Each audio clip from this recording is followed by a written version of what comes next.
재밌는 짤 시간입니다.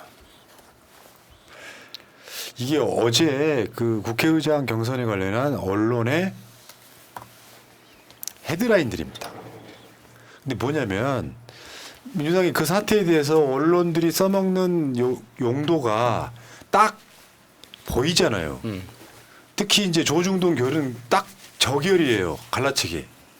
이재명 리더십의 상처 이런 건데 경향만 해도 의원식 국회의장 후보한테 삼권 분립 세우고 민생 미래 길 열어라 이렇게 나온단 말이에요. 그나마 그냥 의례적인 말이지. 한결에 민심 최우선 의장이 되길. 근데 저기도 그런 게 있어요. 지금 진보 언론이라는데도 민심과 당심을 약간 갈라치게 하는 측면이 있습니다. 그러니까 당원들 뜻에 휘둘리지 말고 민생의 길을 걸어라. 같은 말이거든 사실은. 민주당 당원 숫자도 있고 그래가지고요. 저번에 총선 때 보시면 당원, 일반 지지자, 일반 국민들이 똑같았습니다. 생각이. 거기다가 우리가 방송에서 몇 번 이야기하지만 권리당원, 당비를 내는 권리당원이 250만 명이 넘는 정당은 전 세계적으로도 희귀합니다. 진짜 큰 거대 정당이거든요. 그러니까 이 거대 정당의 당원들이 요구하는 것과 일반 민심이 다를 가능성은 거의 없습니다. 그러니까 지금 언론에서는 민주당이라는 게 우리 사회 전체적으로 굉장히 극소수, 굉장히 작은 어떤 찻잔 속 태풍 같은 어떤 그런 이미지를 만들어내려고 굉장히 애를 쓰는데 사실은 그게 아니거든요. 네. 그 동아일보나 중앙일보나 조선일보나 한국일보나 이 헤드라인 한번 보세요. 갈라치기에 그냥 혈안이 되어 있잖아요. 이재명 1인당의 이변이 남긴 거 조선일보, 한국일보 명심에 대한 경고, 중앙일보 명심파리가 부른 자승자박. 에휴. 그래서 얘네들 신문도 문제지만 정부 감각 없이 국회가 시작되기도 전에 지지자를 사기 꺾어버린 거. 이재명 대표가 처할 약간 어떻게 보면 약간의 어떤 그 이재명 대표의 선의의 뜻이 왜곡되는 거에 대한 그 감각은 좀 있었으면 좋겠다라는 생각을 하는 겁니다. 그다음 이런 것도 있어요. 명심을 깨고 내가 된 걸 다행인 줄 알아. 요 맥락은 뭐냐면 추미애가 됐으면 굉장히 몰아쳤을 텐데 의원식이 돼서 다행이다. 뭐 이런 식으로 이제 갖고 오고 있는 건데 여러분들 있잖아요. 이 지점인데 한 말씀만 드릴게요. 정치권 언저리에 있으면요. 온갖 정치인에 대한 험담과 정치인에 대한 평을 다 듣게 돼요. 그런데 대개 정치인에 대한 험담은 악마화로 가는 길이에요. 1만큼 나쁜 사람을 100만큼 나쁘게 말하는 게 이 바닥의 풍토 같은 거예요. 우원식 의원에 대한 추미애 의원에 대한 안 좋은 표현들 어마어마하게 들었던 사람. 근데 그거 밖으로 표현하지 않습니다. 이유는 뭐냐면 그들이 살아온 세월을 그런 어떤 썰로만 치부할 수는 없는 거예요. 알지. 나쁜 쪽으로만 보면 추미애도 악마고 우원식도 악마지. 근데 나는 정치를 그렇게 바라보고 싶지 않은 거예요. 그런 측면도 있겠지. 근데 여기서 만약에 새날이 자 몰라 우원식 나쁜 사람이라고 깐다고 생각해봐요. 난 그건 아니라고 생각해. 우원식 의원이 잘한 측면도 있거든요. 지금까지. 단식도 하고 막 을지로위원회 같은 거 하고 막. 요거를 우원식이 어떤 나쁜 놈인지 아냐 모르냐라고 저희 충동질 하시는 거 이해는 하는데 그렇다고 여기 우원식은 나쁜 사람이고 추미애도 나쁜 사람이고 그 지점에는 뭐가 있냐면 갈라치기가 생기는 거예요. 당연히 그렇잖아요. 당과 진영을 위해서 말도 참을 줄 알아야 되고 어설프게 주워 들은 걸로 악마화하지 마십시오. 그게 유튜브가 욕먹는 지점 중에 하나예요. 야, 이 사람 악마야. 국회의장 되면 안 되는 사람이야. 라고 누군가가 주워 들은 몇 가지 말로 악마화 시키지 말라고. 추미애 싫은 사람, 우원식 싫은 사람이 그런 식으로 선동을 합니다. 넘어가겠습니다.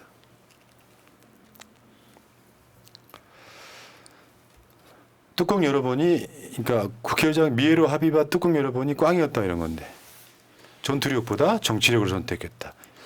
저것이 길지 않지 몰라요. 까봐야 하는 거야. 이렇게 됨으로써 우원식의 어깨가 더 무거운 겁니다. 더 느끼겠죠. 예. 다음.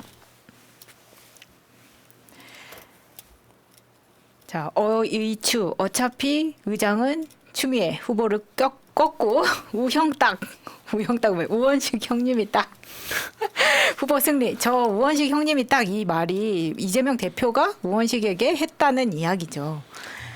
근데 이번에 이 우원식 의원이 그 국회의장 후보된 거에 대해서 그 작가들이 딱히 할 말이 없나 봐요. 뭔가 센스 있게 딱딱 찍는다기보다 뭔가 쥐어짜내는 듯한 할 말이 없어서 쥐어짜내는 것 같은 느낌인데 딱히 임팩트도 없고 뭐 재미도 없고 아니 그래가지고. 근데 이 우형딱 이 말이 나오긴 나왔어요. 인터뷰에서도 이렇게 언급되고 했었는데 이 말은 이재명 후보가 대표로서 모든 후보들한테 할 수 있는 말 아닙니까? 네, 아니, 이걸 그러니까. 가지고 이재명이 이중 플레이로 원래는 밑으로는 우원식을 밀었다 뭐 이런 이야기까지 막 만들어내고 있더라고요. 그거는 이제 이런 거예요.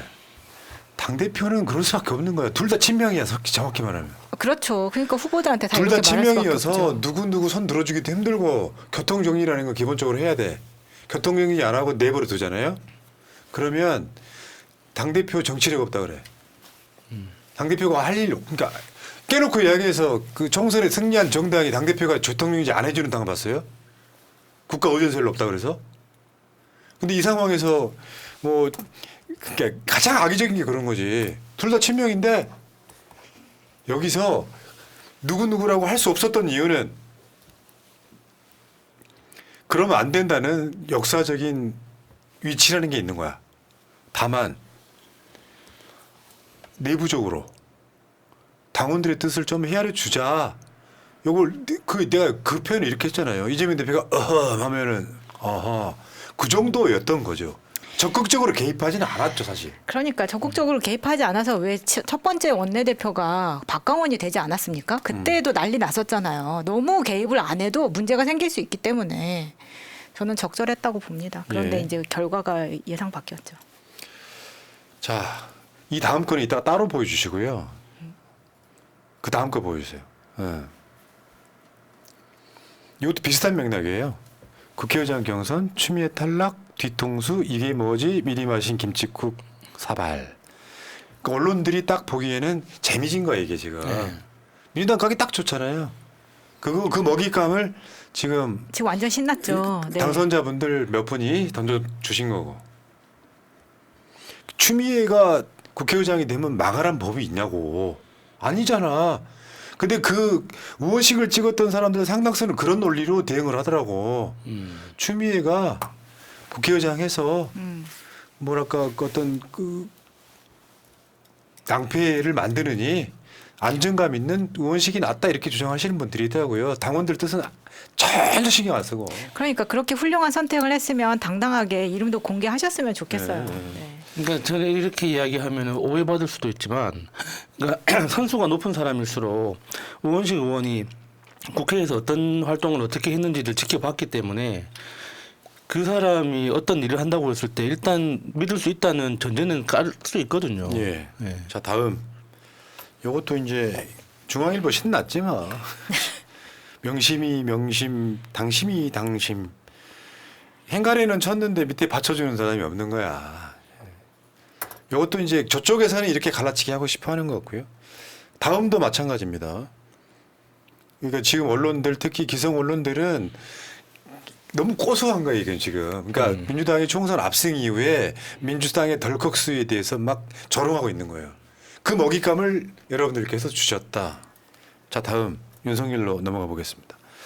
민심 선별, 민심 정치를 선별해서 합니까? 하면서 용산 대통령실 신규 출입 매체 해가지고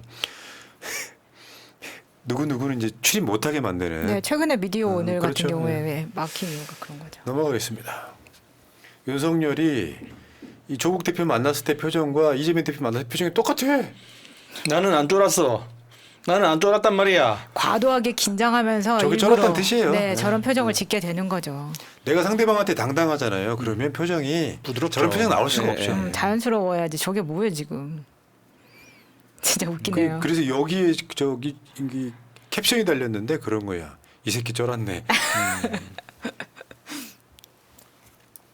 요거랑 비슷한 맥락일 수도 있는데 윤석열 표정 한번 보세요. 표정. 아까 그걸 그린 거예요. 사실은 뒤에 어마어마한 지금 해일이 몰아치고 있는. 원래는 이제 몽크의 절규라는 그 그림이죠. 딱 어울리네요. 저 표정은 사실은 절규하고 있었던 거죠. 네. 자 다음 자중질환. 저거 보시기 전에 말씀드리고 싶은 게 이런 거예요. 김건희가 공식 석상에 사과도 없이 나타났어. 근데 어제 나타났는데 어제 국회의장 논란이 생겼어. 사람들이 온통 거기에 관심만 했어요. 타이밍 기가 막히지? 나 나왔는데 아무도 관심 없는 거야? 아니 그런 측면도 있지만 우리 화력을 그쪽으로 쏟아 부어야 되는데 상당수의 논란 때문에 쏟아 붓지를 못하는 측면. 그렇네요. 네. 네. 그것은 지지자들의 잘못이 아니고요. 우리가 좀 바빠. 국회의원들의 잘못이죠. 그렇죠. 신나게 좀 해주면 안 되겠니? 처음 주는 선물이 나를 배신하는 거니 이렇게 가면 안 된다고. 그러니까요. 네. 자 다음. 캄보디아 정상에 와서 대통령실에서 올린 사진입니다. 저는 저 사진이 진짜 심각하다고 생각이 들어요. 생각이 있는 거냐 저 사진을 올리면서. 일단 저 구도를 보세요. 왼쪽에 캄보디아 정상 옆쪽에는 공간이 비어요. 근데 우리 오른쪽에 윤석열 팔은 잘려 있어요. 저는 이 구도 자체가 이해가 안 된다는 겁니다. 왜 사진을 이렇게 찍어서 올렸으며 이거 정확하게 좀 편집을 하거나 해서 좀 날릴 수도 있는 부분이고 가운데에 저 지금 주인공이 저 수행인가요? 아, 얘 좀 옆으로 나오라고 하고 건배 그러니까요. 사진을 둘만 나오게 찍을 수 있는 거잖아요. 그러니까 지금 대통령실에는 온갖 프로가 아닌 아마추어들만 득실거린다는 겁니다. 맞죠. 저렇게 사진 찍을 수도 없는 것이 구도도 틀렸잖아 지금. 윤석열이가 더 가깝게 카메라 앞에 있어가지고 윤석열이 덩어리가 훨씬 크고. 아니 어떻게 이런 사진을 공개를 하냐 이 미친 새끼들아. 이게 심각한 게 이 사진은 우리만 보는 게 아니잖아요. 맞아. 다른 나라 외교관들도 다 이 사진을 보잖아요. 그러면 우리나라의 외교 실력에 대해서 어떻게 평가를 하겠습니까? 아휴 진짜 답답합니다. 그러니까 이런 정상회담에서의 모든 동선은 정말 초 단위로 다 계산이 되잖아요. 몇 걸음 움직인다, 몇 걸음 옆에서 사진을 찍는다. 이렇게 사진 찍는 그 각도와 동선도 다 계획해서 움직이는데 여기에 그 수행들이 옆에서 버젓이 다 보이는 이게 무슨 사진이라고 이거를 밖에다 내겁니까? 아유 진짜 한심하다. 아유. 다음. 나는 살아있는 권력으로 눈치 보지 않는다.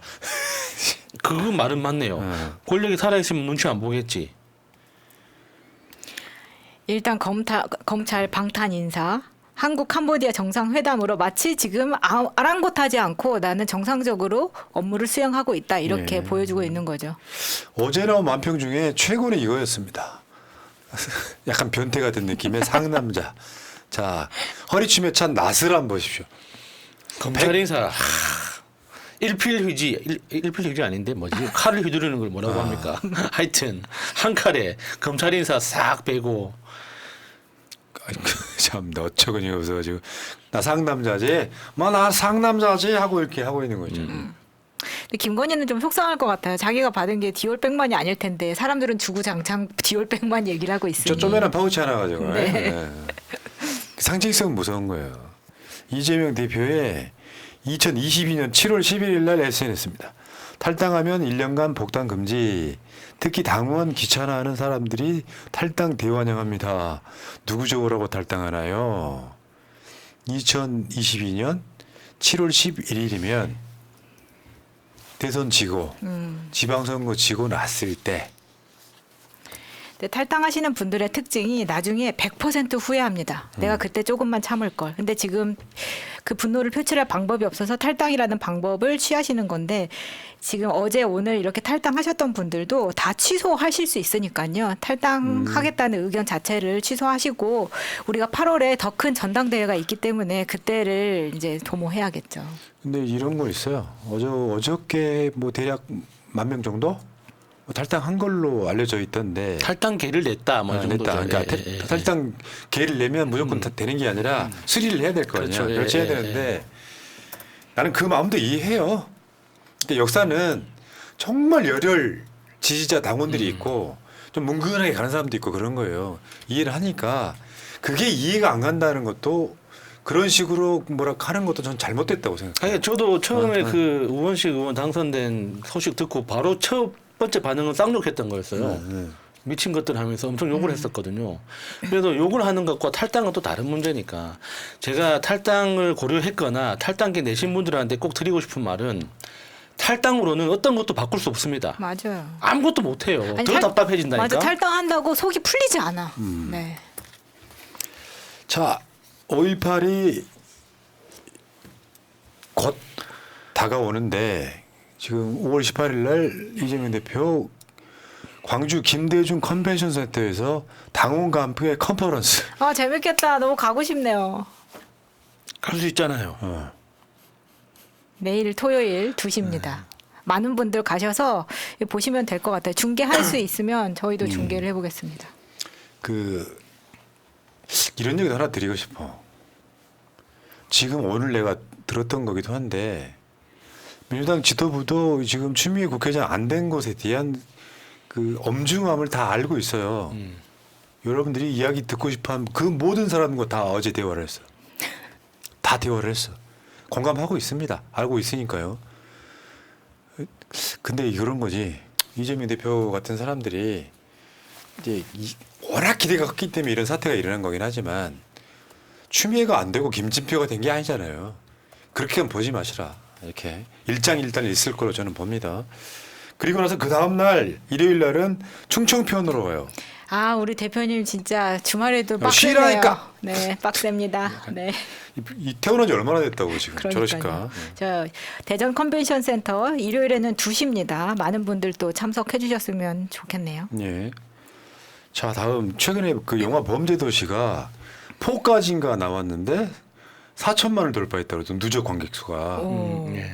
그 범죄도시를 10몇 편까지 만들 예기상이래요. 그냥 내용은 사실 별로 없어. 재밌어요. 그냥 액션만 보여주면 되는 제가 거야. 들은 건 8편까지 지금 계획돼 있다고 들었는데 이제 좀 그만했으면 근데 좋겠어요. 실제 범죄도시는 이거예요. 불법 승계, 부수 조작 일보, 잔고 위조, 배달 노동자 사망, 마약, 그다음에 명품 수수, 전세 사기, 사망 사건 은폐, 문제 장사, 사교육 하는 데 사실 이게 범죄도시지. 대한민국에 대통령 하나 잘못 뽑아가지고요. 범죄가 줄어드는 게 아니라 자기들이 문제가 범죄야. 맞아요. 지금 이 현실이 범죄 도시입니다. 자 여기까지. 아까 하나 있었잖아요. 그거는 재밌는 짤에서 안 하나요? 아니 다음에 있어요. 다음에. 아, 네. 그다음에 제율님 홍범도 장군 흉상 옮기려고 했을 때 그때는 우원식 의원이 응원했잖아요. 맞아. 그 기세라면 잘하실 거라고 믿어보려고 노력하려고 노력 중입니다. 마음이 많이 답답한 게 느껴지네요. 네. 고고식님 탈당했습니다. 열심히 살랍니다. 예. 고고식님 마음도 이해가 가요. 네. 그러니까 존중을 해주자고요. 아니 왜냐면 그만큼 더 사랑했기 때문에 더 상처 많이 받은 거예요 지금. 그 반응하는 어떤 그 모습의 차이지. 이게 나쁜 거라고 악마화하는 것도 문제예요. 그러니까 저는 한 번 더 설득을 하고 싶은 게 우리가 민주당을 지지하고 그러니까 정치에 관심을 가지는 이유가 추미애 국회의장 만들려고 하는 게 아니거든요. 그러니까 이재명이 그 대통령 되는 것도 아니고 그러니까 좋은 세상 만들어 보자고 하는 거잖아요. 네. 예. 자, 모이라 금동사님 민주당 89명 윤석열 민심을 못 읽는 것까지 소개해드렸고요. 시간 관계상 오늘 7시까지 되겠습니다. 빨리빨리 가야 되는데. 네.